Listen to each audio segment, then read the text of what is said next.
먼저 망중립성 얘기 먼저 시작하는 게 나을 것 같습니다.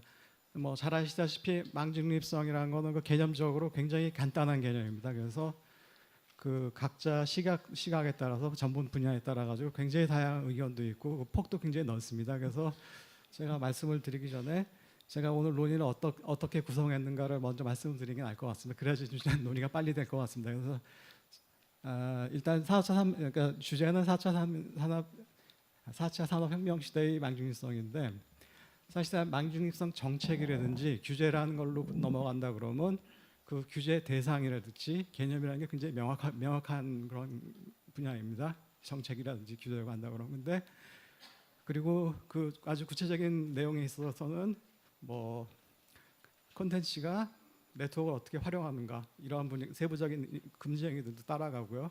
근데 사실상 4차 산업혁명 시대에서 나올 그 여러 가지 인터넷 기반 서비스들이 어떻게 구현될지는 아직 뭐 저희가 확실히 알 수가 없습니다. 그래서 그렇게 구체적인 사항에 대해서는 말씀드리기가 어려울 것 같고, 대신 여기서 제가 말씀드리고자 하는 것은 망중립성 논의가 나왔던 여러 가지 그 환경적인 요소들이 있습니다. 그 환경적인 요소들이 어떻게 변할까를 두 번째 챕터에서 말씀을 드리고, 세 번째 챕터에서는 망중립성 정책을 결정하는 데 있어가지고 몇 가지 같이 판단할 부분들이 있었습니다. 그런 망중립성에서 주요 쟁점에 대해서 평가하는 부분에서 어떤 시각적인 변화가 있을까를 세 번째 챕터에서 다루고 있습니다. 그리고 마지막으로서는 마지막으로서는 망중립성 정책을 구성하는 몇 가지 개념들이 있습니다. 그 개념들에서 향후 이슈가 무엇이 될 건가를 제가 좀 그런 것을 중심으로 말씀을 드리겠습니다.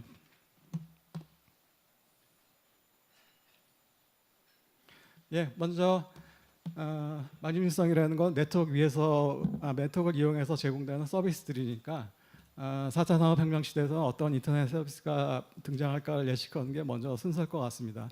제 바로 앞에서 그 김두건 박사님 말씀하셨다시피 4차 산업혁명 시대에는 뭐 몇 가지 키워드들이 있습니다.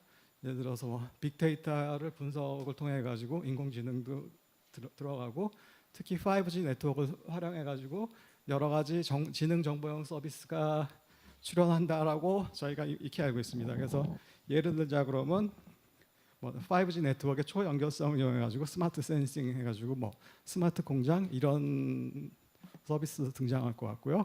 이런 것이 주요한 서비스가 될 걸로 예상이 되고 있습니다. 근데 이런 새로운 서비스가 제공된다는 것은 그걸 뒷받침하고 있는 생태계의 변화가 일어난다고 봐야 될 것 같습니다. 그래서 제가 뭐 예를 들어서 그러니까 쉽게 말씀드리면 그 CPND의 그 여러 가지 구성 요소들이 변한다고 저희 쉽게 예상할 수가 있겠습니다.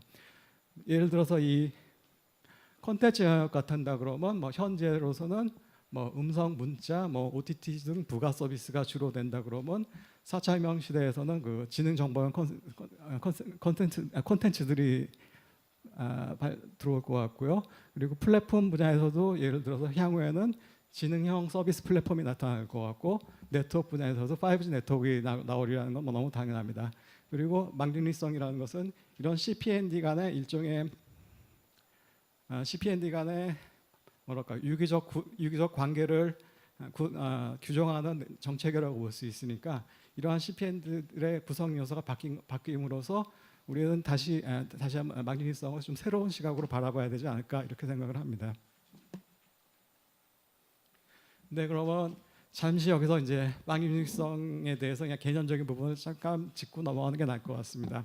뭐 전부 다 잘 아시겠지만 망중립성이라는 것은 그 네트워크의 모든 지능이 그 끝단에 집중되어야 된다는 소위 말하는 단대단의 원칙, 그리고 트래픽이 전송될 때는 자율적으로 전송이 돼야 된다는 그 선입선출법이라고 하죠. 그런 이래야 된다는 거에 굉장히 충실한 인터넷 망 설계 원칙이라고 볼 수 있습니다. 근데 원칙적으로 이런데 이러한 원칙은 원칙이지만 이걸 둘러싸고 굉장히 많은 논쟁들이 일어났는데, 그 논쟁의 왜 일어나의 연역을 잠깐 본다 그러면 결국은 인터넷 생태계가 그 과거의 상호 보완적인 관계에서 좀 갈등 관계로 변화하면서 망중일성 논의가 이제 본격화됐다고 보는 것이 나을 것 같습니다. 그래서 제가 그 두 번째 이제 갈등이라고 써놨는데 그 통신 시장이랄지 이거의 정체가 일어나고, 근데 동시에 대용량 콘텐츠 혹은 기존 통신 서비스와 굉장히 경쟁가가 있는 콘텐츠가 발생하고,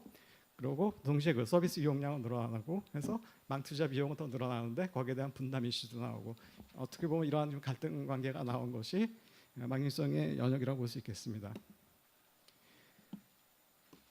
제가 좀 망일성은 굉장히 할 말이 많지만 제가 이제 굉장히 이제 슬라이드 짧게 만들었습니다. 그리고 망일성의 그 정책의 구성 요소 보면 굉장히 간단합니다.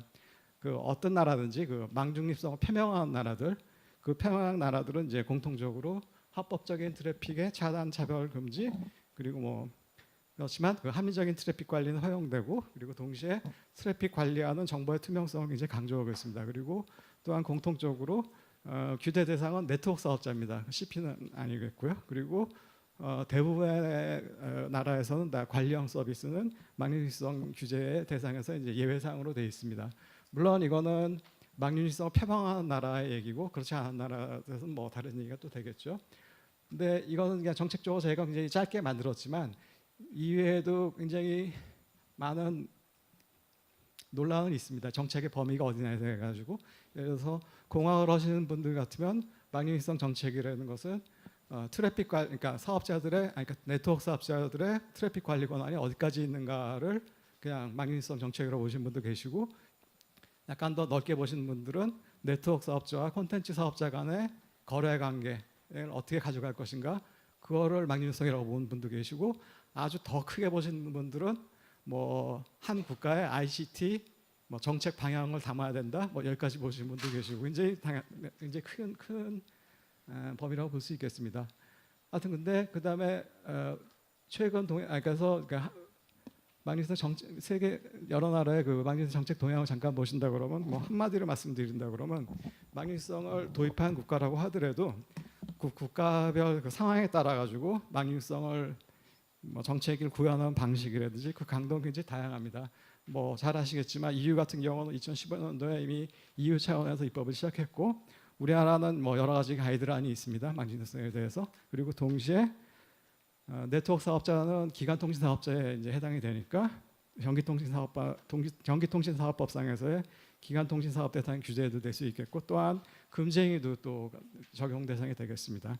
그리고 뭐 망유지성 처음은 아니겠지만 가장 강력한 망유지성을 주도했던 미국, 거기서 2015년도에 망유지성 규제를 도입했었지만 올해 초부터는 그 망유지성 규제를 좀 완화하는 입법 절차가 시작하고 있습니다. 이 정도 망유지성을 잠깐 알아봤고요.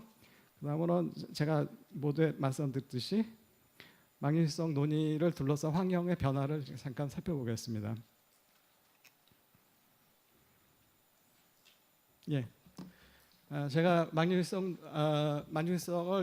논의를 일으켰던 환경 변화 요소를 한 4가지 정도만 살펴봤습니다. 첫 번째는 이제 트래픽 증가 그리고 망호혼잡이라고 썼는데, 이건 뭐 잘 아시겠지만 망유지성 처음 논란이 있을 때부터 트래픽이 증가하니까 거기에 따라서 네트워크 투자를 더할 비용 분담 문제가 생긴다. 이런 측면에서 굉장히 중요한 환경 요소라고 보입니다. 뭐 어떤 분들은 망유지성 논의할 때 이렇게 말하시는 분도 많습니다. 그 망유지성 논의라는 거는 그 트래픽 증가율이 네트워크 증가율을 그러니까 상회하는 한, 트래픽이 훨씬 더 많이 증가하는 한, 그리고 네트워크 사업자들이 그 네트워크 투자를 할 비용이 충분하지 않다라고 주장하는 한 뭐 계속 있을 것이라고 뭐 주장하는 것도 봤습니다. 어쨌든 간에 그 트래픽 증가라는 측면에서 본다 그러면 뭐 흔히 말하는 거 AR이나 VR 기술 같은 거, 이런 거를 이용하는 컨텐츠가 증가될 테니까 뭐 트래픽 증가될 것은 뭐 당연할 것 같습니다. 근데 동시에 본다 그러면 앞에 5G 네트워크랄지 이런 걸 본다 그러면 여기서의 트래픽 수용 용량은 굉장히 많이 또 증가하지 않을까, 이런 두 가지 측면이 동시에 있을 것 같습니다. 그리고 이제 그다음에 이제 통신 시장, 네트워크라고 봐야 되겠죠. 네트워크 부분, 그 부분의 성장성을 본다 그러면 이 부분은 왜 중요한 요소였었냐 그러면, 제가 앞에서 말씀드렸다시피 그 그 통신 시장의 성장 정체랄까나 아니면 수익성 저하 이런 것이 어떻게 보면 마니니스트 논의를 가져왔던 큰 요인 중에 하나인데 거기에 대해서 좀 예상을 해본다 그러면 뭐 IoT 서비스를 많이 향후에도 나올 것 같고요. 또 여러 가지 지능형 서비스들이 나올 것 같습니다. 그러면 물론 그건 콘텐츠이기도 하지만 너무 당연하게 네트워크를 써야 됩니다. 그 네트워크를 써야 되니까 네트워크 부문 입장에서 본다 그러면 4차 산업혁명이라는 것은 어떻게 보면 새로운 성장 모멘텀으로도 작용할 수 있지 않을까 뭐 이렇게는 기대는 하고 있습니다.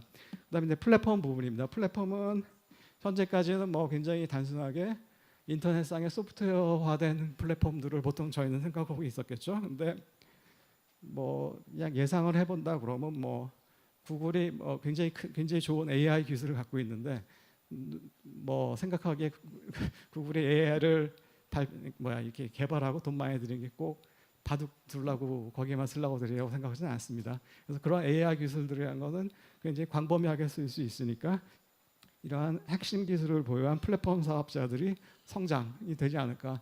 그리고 동시에 굉장히 전문화된 플랫폼도 등장하지 않을까 이렇게 예상을 해볼 수 있겠습니다. 그리고 마지막으로 이제 대체 경쟁 서비스라고 제가 표현했었는데 대체 경쟁 서비스의 등장도 망중일성 논의를 가져온 굉장히 큰 요인 중에 하나입니다. 뭐 잘 아시겠지만 뭐 MVP 처음 우리나라 도입됐을 때 그걸 둘러싸고 이통사들이 그걸 허용하느냐 제한적으로 허용하느냐 해가지고 굉장히 큰 논란이 있었습니다. 결국 이런 식으로 그 대체 뭐 경쟁 서비스를 생각을 해본다 그러면 굉장히 향후에는 그 다양한 품질의 지능정보 서비스가 출시되지 않을까 생각을 하고 있습니다. 예를 들어서 뭐 커넥티드 카라고 하더라도 저희가 생각하는 굉장히 거창한 5G를 쓰는 커넥티드 카도 있겠지만 굉장히 단순한 차원에서 서비스를 제공할 수 있으리라고 생각됩니다. 어쨌든 간에 이러한 다양한 품질의 그 지능형 서비스들이 출시되고 그리고 또 출시되는 뒤에 그 협력 관계를 본다, 네트워크 부분과 컨텐츠 간의 협력 부분을 본다 그러면 또 굉장히 복잡한 경쟁 관계가 나타나지 않을까 예상도 하고 있습니다. 이게 자꾸 밀려. 그다음에는 이 파워포인트가 자꾸 밀려서 죄송합니다. 그다음에 제가 그 망중립성 그 쟁점들에 대한 평가 프레임 이슈라고 표현을 했었는데 이것도 저희가 한 3개 정도만 넣었습니다. 첫 번째 이제 혁신에 관한 판단이 있었죠. 잘 아시겠지만 그 현재 지금 망중립성을 도입한 국가 차원에서 본다 그러면 혁신이라는 것은 주로 그러니까 컨텐츠단, 그러니까 인터넷 서비스단에서 혁신을 이끌어내기 위해 가지고 인터넷 서비스, 그러니까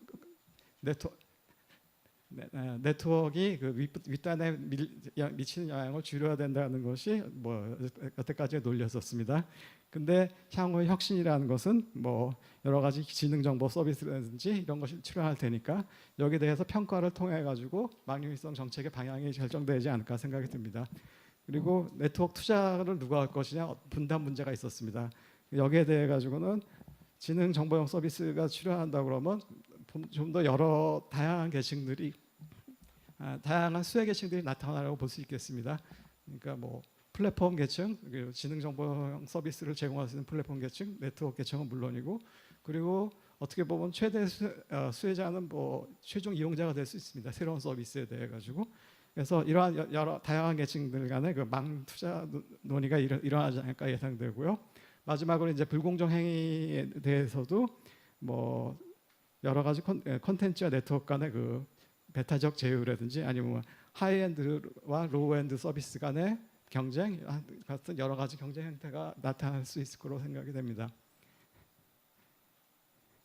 마지막으로 이제 정책 요소를 말씀을 드린다 그러면 첫 번째로 말씀드리고 싶은 것은 이제 인터넷의 개념이 좀 어떻게 정해야 될지 모르겠지만 인터넷의 개념에 대한 인터넷 서비스의 개념에 대한 얘기를 할 수 있을 것 같습니다. 그 향후에는 굉장히 그러니까 지능정보형 서비스는 굉장히 다양한 수준의 네트워크 품질을 요구합니다. 어떤 서비스들은 매시브한 이렇게 디바이스를 한 번에 많이 커넥트해야 되는 그런 서비스를 요구할 수도 있겠고 어떤 건 굉장히 지연성이 얕은 서비스를 네트워크 품질을 요구하기도 합니다. 그래서 이러한 여러 가지 지능정보용 서비스가 출현할 것 같아 보이는데 과연 이것들이 과연 전통적인 의미에서 인터넷 서비스라고 볼 수 있을지 이러한 것에 대한 저희가 기본적인 좀 검토가 필요하지 않을까 생각이 됩니다. 그리고 그 얘기를 뒤로 두시는다 그러면 굉장히 여러 가지 다양한 관리형 서비스가 출현한다고 볼 수도 있습니다. 관리형 전송 서비스가 되겠죠. 그래서 이러한 관리형 서비스들이 어디까지 관리형 서비스를 볼 것인가, 그리고 관리형 서비스가 최소망에 미치는 영향에 대해서는 어떻게 될 것인가, 이러한 이슈들이 발생할 수 있으리라고 봅니다.